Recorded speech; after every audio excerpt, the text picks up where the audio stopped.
মার্জার আসন কোমরের পক্ষে যেমন উপকারী, তেমনি আমাদের স্পাইনের জন্য খুব উপকারী। শ্বাস নিতে নিতে মেরুদণ্ডকে বাঁকানো সোজা করা, বাঁকানো সোজা করা। দম নেবেন, ছাড়বেন।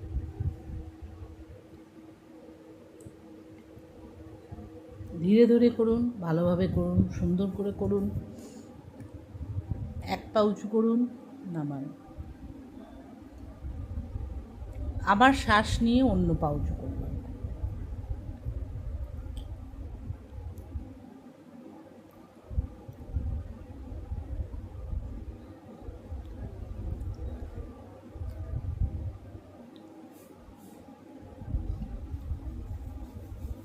হাঁটুটাকে উঁচু করছি, নামাচ্ছি, ধীরে ধীরে করছি, শ্বাস নিচ্ছি, ছাড়ছি, সামনে পেছনে।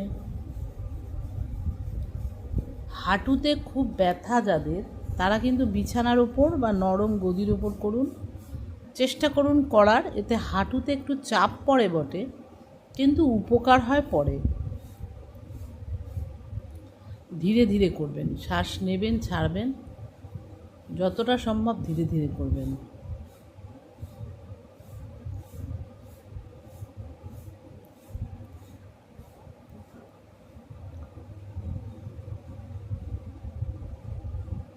কোমরকে এবং স্পাইনকে মাঝখান থেকে বেন্ড করছি।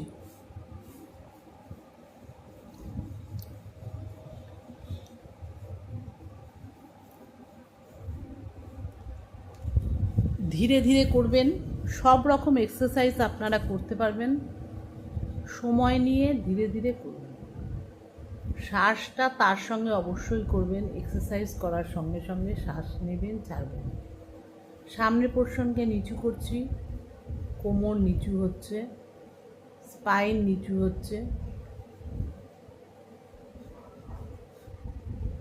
পিঠের ব্যথা যারা, তাদের এই এক্সারসাইজ করতে পারেন। অল্প বিস্তর বজ্রাসনে বসলাম। বজ্রাসনে বসে বেশ কিছুক্ষণ থাকবেন। এটাকে বলে ডায়মন্ড পোজ। পাটাকে আস্তে আস্তে ঘুরিয়ে নিচ্ছি সামনের দিকে, আর এক পা আমার ভাঁজ